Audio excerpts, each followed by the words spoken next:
мисля, че вече сме в ефир. Колеги, това е Добро утро, Бургас. Започваме тук. Позабавихме се, тъй като имаме много гости в студиото и коментираме водещите заглавия на днешните вестници, свързани с матурите.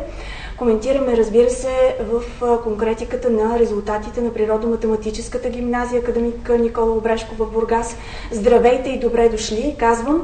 Най-напред на директора Стойчо Славов, който е до мен, и веднага след това по реда, по който са седнали Мария Делякова от 7 клас, Галина Кирчева от 11 клас и Константин Гаров от 6 клас на гимназията. Здравейте и добре дошли. А с някои от вас сме се срещали по повод на различни успехи на гимназията. През цялата година господин Славов валяха информации за победи в олимпиади, в конкурси на отборите на Природо-математическата гимназия.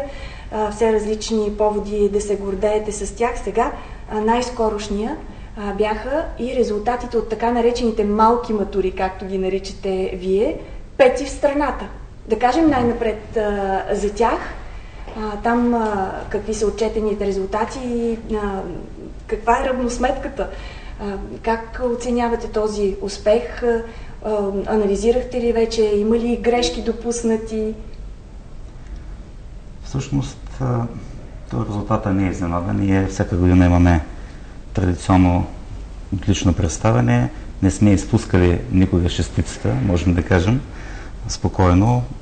Няколко гимназии делиме тези места в рамките на последните 5-6 години, от когато се води действително статистика за резултатите на малките матури. А защо са такива? Защото работата на преподавателите по основните дисциплини, както и на останалите 4 съпътстващи модула, е на достатъчно високо ниво. Никак не е без значение интелектуалния потенциал на децата. Защото там, където има какво да се развие, може да бъде развито. В другите случаи доста по-трудно да се постигнат особено високи резултати. Но и че казано, матурите дават възможност за резултати на всички деца да се подредат в една скала, да видят къде се намират, да се измерят в училището, в региона, евентуално на национално ниво да видят къде се намират, в средата ли са или изостават. И така, оценявайки наистина тези отлични резултати от малките матури, вие вече споменахте, че все още не можете да кажете какви са резултатите от голямата матура, от тези, които са оповестени за цялата страна. Много лоши резултати, както виждаме заглавията море от двойки, най-лошо представяне тази година, най-слабите матури от 5 години насам, мисля, че пишеше в един от ежедневниците. Все пак обаче, познавайки вашите ученици, какви са очакванията ви? Дали ще бъдат силни резултатите на Природо-математическата в Бургас? Аз ще започна с това, което завърших, за да мина в голямата матура. На база на резултатите от 7 клас, 6-та година поред децата ни са номер 1 в прием в гимназията след 7 клас, т.е. гимназията е желана. Същата е картината в 12 клас. В момента повечето ученици, бих казал много повечето ученици, вече са приети в вузове. На матурите имат реално отлични оценки, статистиката е повече от добра. Оказва се, че има разлика и по предметите. Някои предмети имат по-тежки, да ги кажем, матури спрямо предната година, други имат сравнително по-леки. За пример давам английската по-лека темата, математика се оказа малко по-трудна, може би това е причината. Но български език е голямата изненада с многото двойки. Точно това ще да кажа, че навсякъде има много слаби резултати по български език. За щастие при нас не е така. Ние имаме и няколко отлични оценки. Абсолютно отлични оценки. Изключително много. Повечето оценки са отлични, реално. От матурите по български език и литература, да подчертая, че всъщност ние не сме хуманитарно учебно заведение. Точно това е изненадващото и интересното. Но то, ако говорим по-нататък по другите дисциплини, ще стане ясно и защо е така. Всъщност потенциално на децата дава възможност много бързо да навлизат във всяка една материя, било то хуманитарна, било то по точните науки. И всъщност с часове, които са като в СОУ, само по един час имат в повече в 11 и 12 клас от ЗИП. децата постигат изключително високи резултати по основния предмет български език и литература. Тоест, това показва, че обучението в крайна сметка при вас, колкото е, защото са все профилирани паралелки, колкото е да е специализирано, явно еднакво силно се обучават децата и по тези, които са общо образователни, които не са им по специалността и не се пренебрегват. Разполагам с много добри специалисти, ерудирани преподаватели с достатъчно висок ценз и квалификация, които могат да поднесат нещата в новата светлина на учебното съдържание, да включите старите традиции, говорим за български език и литература и по останалите учебни дисциплини. Така че няма нищо случайно в резултатите ни. Децата са добри, учителите са добри. Да. И прогнозите са добри, очакванията ви са високи за резултатите и от големите матури на гимназията. Сега да кажем, защо избрахте точно тези ученици, защото сигурно не ви е било лесно. От всички много успешни деца, ученици на гимназията, които са представили училището и в чужбина, и тук в България. Защо точно Константин, Галина и Мария са тук тази сутрин? Най-напред чисто математически, когато водихме разговора за броя на хората, които трябва да са тук, аз изтрих последната цифра, която беше 30. И да бъдат 3 души. Трябваше да бъдат 3, Причината е проста. Константин Гаров в момента се завръща от изключително престижно състезание в Абхазия. Едно много интересно състезание с изключително висок резултат. Той ще каже сам за него. Да. Мария Делякова е на прехода. Тя е седмокласничката, която ще бъде в 8 клас и всъщност има достатъчно високи резултати от състезание. Просто едно дете, което преминава гимназиалния етап от най-добрите деца в училище. И Галина Кирчева от класа, където ни е знаменосеца и най-високи резултати в момента в математика. Имаме ученик на Международна олимпиада в Аржентина. Тя ще се каже за тези неща, включително представител на физика, състезател по физика. Това е причината за извадка. Другата е, че другите деца са в момента на подготовка за участие в международни форуми. И разбира се, все трябва да се избере някой, колкото е да е трудно. Разбира се, че има още много интересни и талантливи и умни деца, изключително много. Аз съм се срещала с много от тях по различните поводи, сред различни победи. Но да се обърнем сега към тях и най-напред към Константин, с когото започнахме и като най-малък шестокласник и връщайки се от Абхазия. Разкажи ни за това състезание там. Донесъл си ни много тук дипломи, грамоти, които можем да покажем. Ето победител в математическия фестивал Златно руно. Най-добри резултати по теория на числата. Другото е по комбинаторика. Ето, виждаме тук. Ето другата диплома можем да покажем. Сега ще покажа и третата. За високи резултати по комбинаторика. Дори не знаех, че съществува такава теория научна, но сега Константин ще ни разкаже за това. Други награди има ли, Константина, които може да покажем от това състезание? Това оттам ли са? Не са оттам, това са дипломите. Разкажи ни за Абхазия най-напред. Какво място е това? Какво се случи там? Колко деца? Откъде се събрахте? И всъщност ти за първи път ли участваш в такова международно състезание? Не, в състезание дано миналата година отидахме на лагер отново в Русия, в който схемата на предаване и на оценяване беше същата, както в това състезание. Тоест познат ти е този тип състезания вече и тук не беше новост. А какъв е този тип? Как става едно състезание по математика? По лека атлетика ми е ясно, но по математика как се състезавате? Обикновено, след като получим задачите, ние ги описваме и предаваме на журито. Да. Но когато сме на такива състезания, ние решаваме задачите и след това ги докладваме устно на журито. Тоест вече има и едно така устно общуване, където защо там обясняваш защо по такъв начин си решил задачата, така ли? Да. Тоест там има и някакъв научен, изследователски момент. Дали си избрал най-правилното решение, така ли? Да, има такъв момент. Има и такъв момент. Беше ли високо нивото? Какво те впечатли? Колко участници бяхте? Нивото беше високо. Участници бяхме 90 от всички краища на Русия и ние от България.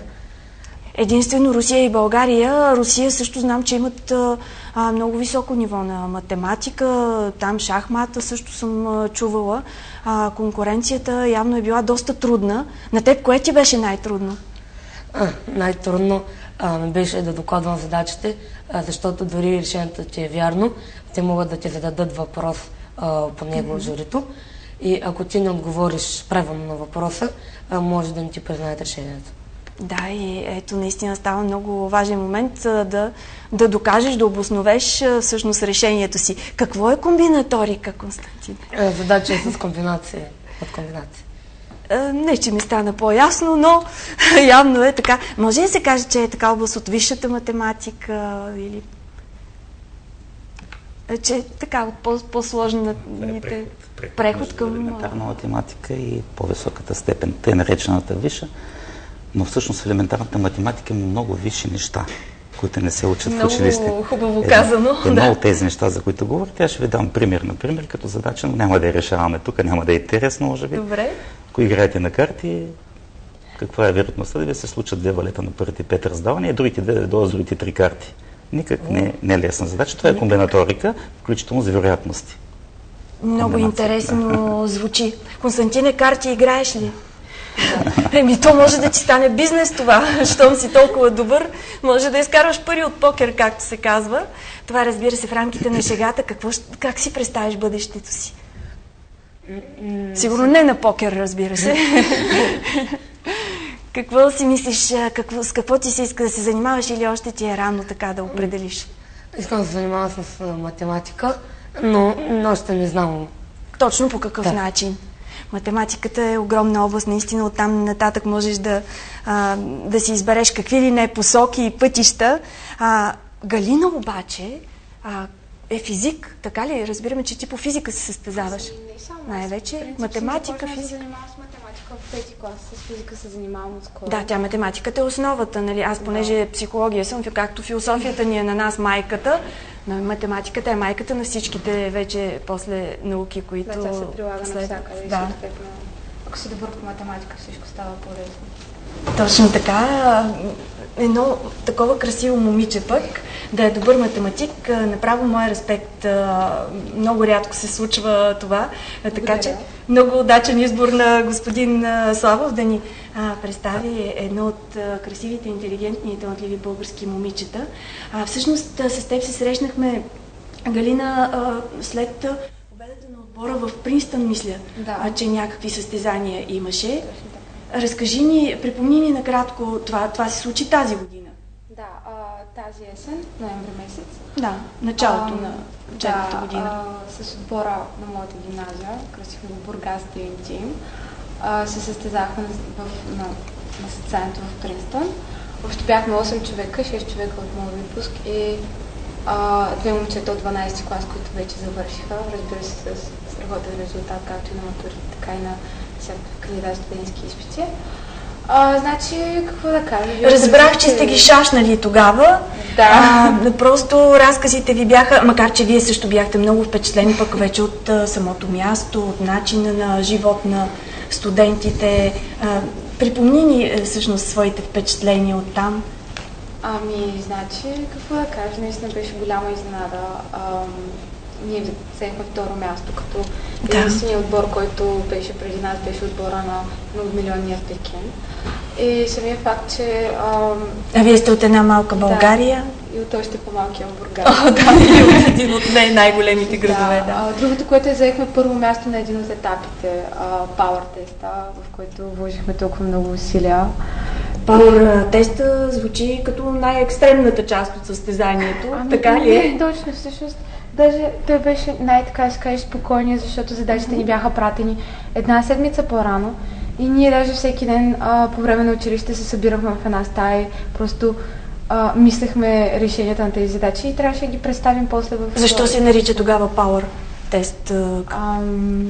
Къде е силата там? Може би в това, че те ти дават първоначално някаква теория и ти трябва да си поиграеш малко с тази теория и да я приложиш, за да решиш задачи. По най-интересния начин, сигурно. Не са просто задачи. Съвсем на друго ниво, наистина. Доста заплетена геометрия и наистина много се озарихме, но в крайна сметка бяхме първи на този компонент и наистина всичко се струваше. И спомням си също, че ми разказахте тогава, че много сте се забавлявали, освен всичко. Да. Сигурно много хора, включително и аз, ще се стреснат, ако кажем, че математиката може да бъде и забавна. Но явно и за теб, и за всичките ти колеги е удоволствие да правите всичко това, така ли е? Когато вложиш усилия в нещо и видиш, че то в крайна сметка се изплаща, наистина получаваш едно огромно удовлетворение и макар, че за повечето хора математиката е нещо, така да се каже, ужасно. Стряскащо, да го кажем. Да. Схванеш ли го веднъж, вече там татка не е толкова трудно.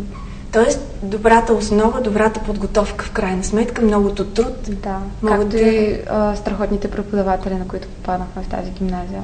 Те наистина много ни помогнаха за всичко, което постигнахме. Да. Преди да попитам и Мария за това, от тук на къде вече си изправена, ти си най-близо до избора. Да, на мен ми предстои кандидатстване. Насочила съм се към САЩ, съответно Принстън ми един от първите избори. Хареса ти там? Много, да. Вече даже държах техните изпити, САД. Добри резултати, сме да твърдя, получих и сега ще видим. Предстоят ли още изпити? Смятам да го взема още веднъж, все пак. Никога не знаеш какъв резултат ще ти е. Искаш още по-висок резултат да постигнеш? И другото, което е, аз искам да спомена един човек, който в момента няма възможност да бъде с нас тук, защото е на подготовка с Националния отбор по математика на България. Той също е от природно-математическата. Казва се Тодор Марков и е в моя клас. Да. Знаменосец на гимназията ни. Този човек, според мен ти го репрезентираш в момента. До известна степен, да. В смисъл, сме да твърдя, че той в момента е най-голямата гордост на нашата гимназия, така да се каже, защото... След като там в националния отбор е в момента и се подготвя, това говори само по себе си. Да. И той има множество награди и просто трябваше да го споменем, понеже... Кажи ми как си представяш бъдещето си в тази страна? В тази страна? Да. Не си го явно не си го представяш в тази страна, разбрах веднага. Някакси решила съм, че ще завърша някъде в чужбина. И вече не знам на където ме отвее вятъра, може и да се върна, може и не, но... Надяваш се през това време на твоето образование все пак нещо да се промени в тази страна? Така подозирам. Да, наистина, защото младите хора имат нужда от повече подкрепа. Младите хора имат нужда от перспективи, от реализация, нещо, което ти си видяла в Принстън. Мария Делякова е малко по-далече от този избор, но вече е заявила така силното си присъствие, силни резултати. Тук виж, още по-рано отлетиш на някъде. Всъщност, ти в каква специално се обучаваш? В математика. Математика, да. От четвърти клас се записах на курсове при учител от математическата гимназия и след четвърти клас ме приеха и от тогава се занимавам с математика. Участва ли вече също в такива състезания, олимпиади, престижни в отбора? Да, миналото лято посетихме международното състезание по Лункук в Хонг-Конг. Също много впечатляващо място. Да, останахме с страхотни впечатления. Организацията беше много добра. Там на отборния етап завоювахме второ място. На индивидуалния имахме 4 дипломи за трето място. Беше много хубаво. Оттам през годината има есенни, зимни и пролетни състезания и оттам се избира разширения отбор на България. съответно за малката Балканска олимпиада. Аз се класирах и миналата седмица се върнах от подготовката. Беше много хубаво, защото едни от най-добрите лектори в цяла България ни подготвяха. Естествено, това дължа на моята госпожа по математика Ганка Вътева. Там всеки ден имахме контролни и съответно се определи отбора на националния отбор на България. Това съвпадна с очния кръг на конкурса на списание математика. Там спечелих първо място. И всичко това паралелно? Да. Нали, нямаш първо това да приключа, от състезание на състезание. Да, то всяка седмица. Включително и матури. Матурите как бяха? Добре. В смисъл бяха лесни. Предполагам, по математика ти е било супер лесно. Добре, като сте такива супер математици, литературата затрудни ли те? Не, мисля, че имам сравнително добър резултат и там. Когато започнеш да развиваш своя ум, така да се каже, да. И паралелно се получава всичко. И от 7-ми клас започваме да изучаваме и физика и благодарение на това, че се занимавам по-сериозно с математика и физиката не ми беше трудна и там съм посещавала състезания. Понеже наистина като кажем физика, ето и с Галина, по-трудна ли е физиката от математиката? В смисъл, ето ти я надграждаш след като имаш добра основа по математика. Физиката вече не ти е такъв проблем, такова препятствие. Физиката нещо по-трудно ли е? По-голямо предизвикателство ли е? Ако не си занимавал сериозно с математика, да, определено, но според мен математиката е много по-интересна. Има много повече неща от физиката. Просто те не се изучават в училище и трябва да има извънкласни дейности. Не е достатъчно обучението в училище по математика. Да, защото има много по-интересни неща много в материала в училище. Много огромна, мащабна наука.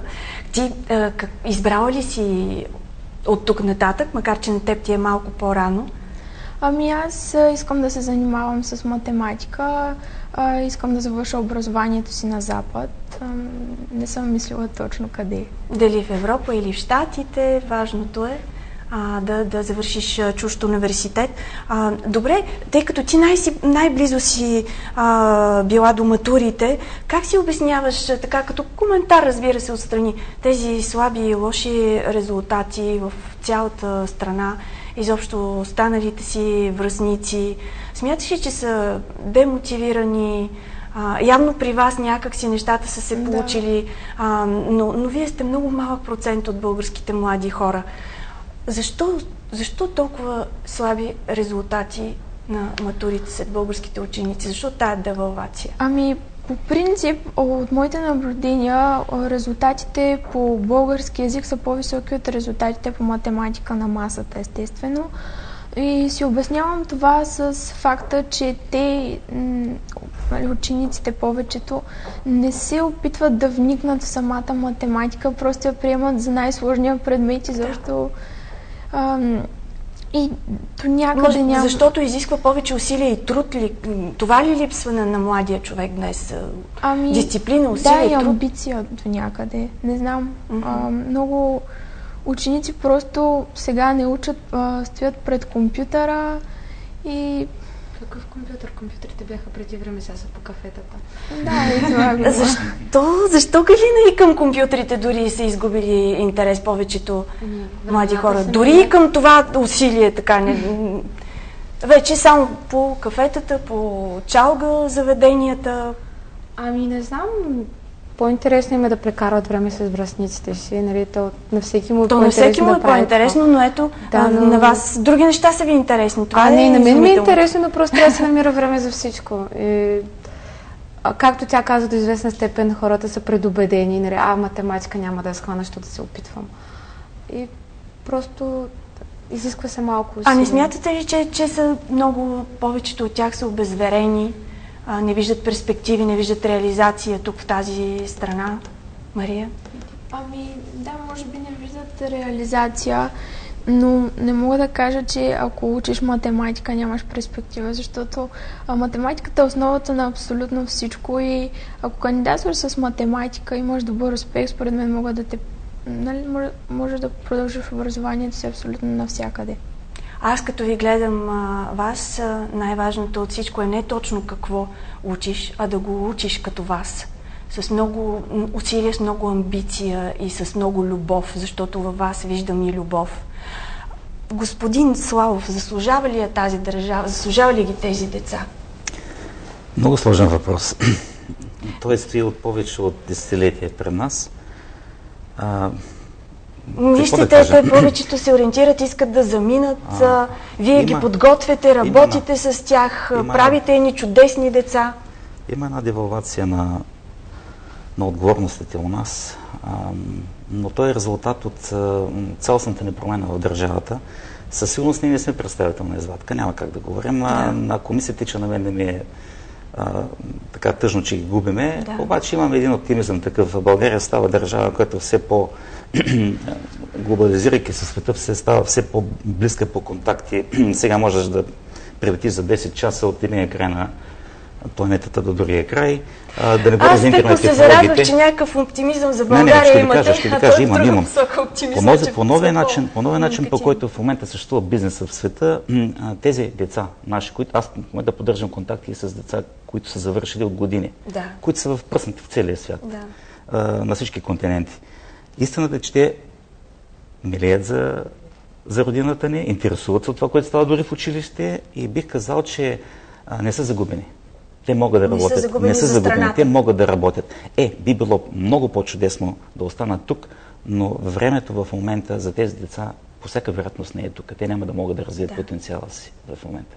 Така е. Затова ви задавам този въпрос. Едно от децата, с които скоро говорих, който работи в Google, заплатата му е... Да я кажа? Да, разбира се. Заслужава си тези политици да чуят това. Над 20 000 евро. Над 20 000 евро, един съвсем млад човек, къде може да се получи? Не съвсем начинаеш, но достатъчно голям 30 годишен човек, който получава такива... Как да го чакаме да се върне? Няма да се върне, но той би могъл да работи и всъщност и работи за България. Дори в момента имаме идея да ги привлечем, да помагат, тъй като има нужда от средства за тези деца и да влагаме в тях, за да се връща това. Идеята не съберем потенциала си интелектуалния, който е пръснат от света, да поддържаме контакти с тях, да ги каниме, да идват, да помагат дори задочно отдалече със средства. Това. Кога смятате да осъществите такава някаква първа среща? Това е дълъг процес и е сложен, предвид разстоянията и загуба на координати на по-голямата част от тях, но новото ни настоятелство, имаме така амбицирани сме, имаме интересни идеи и надявам се, въпреки многото задачи, които имаме и проблеми ежедневни, да успеем да предвижим проблема в рамките на една година. Много хубава идея, инициатива и наистина ще има полза и за вашите възпитаници. Се срещат с едни вече реализирани хора, излезли от гимназията. Исках да добавя нещо по повод обучението и по математика, и по останалите дисциплини. Всъщност ние с математическа гимназия имаме природен профил. Изучаваме физика, химия, биология, ученици готвят за медицина. Лекарите, които реално стават по професия, младите хора, които стават лекари, една голяма част от завършилите медицина са ученици от природно-математическа гимназия, които учат биология и химия.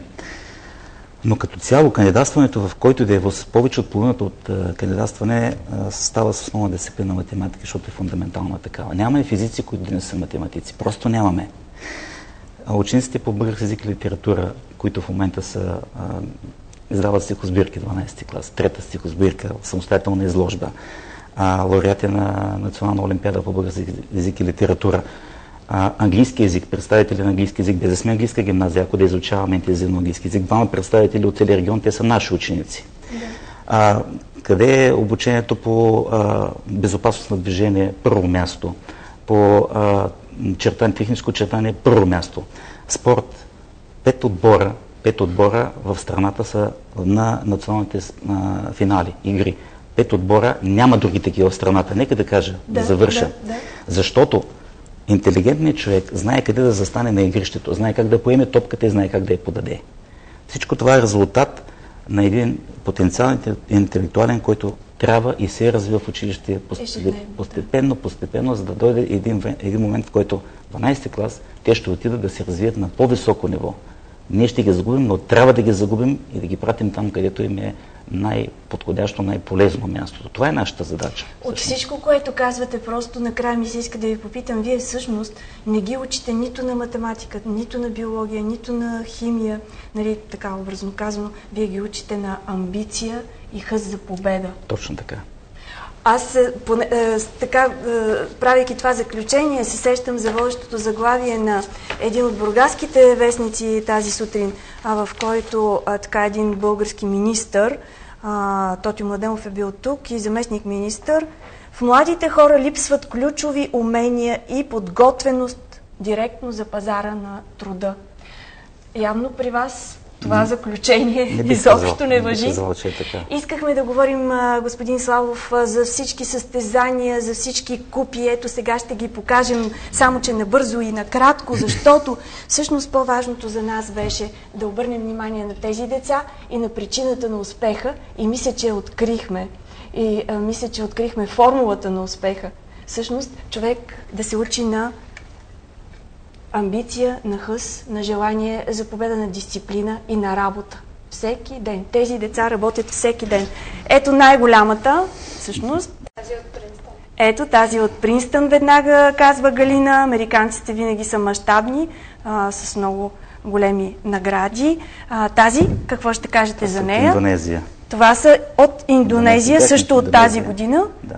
От Индонезийския университет. А тази която прилича на спортна? Може би от Хонг-Конг. Тази от Хонг-Конг, където Мария пък е била. И тези двете по-малките, но далеч не по значение. Умишлено от нашите национални състезания по математика. От български национални състезания по математика.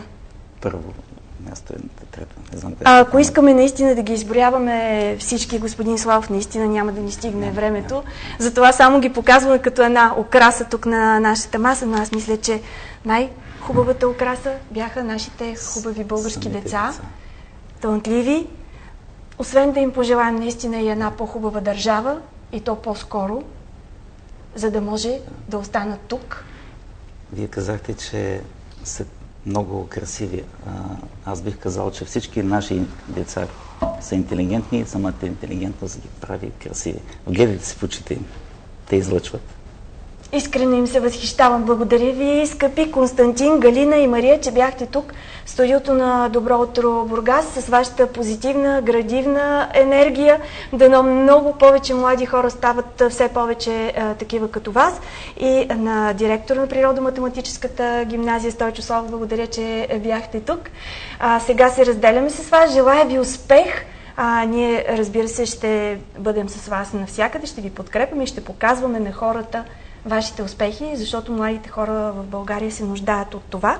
Продължаваме нататък в предаването. Останете с нас. Ще ви срещнем с Радостина Ценова, която беше участник в протестите срещу скандалния закон за горите в София. Останете с нас.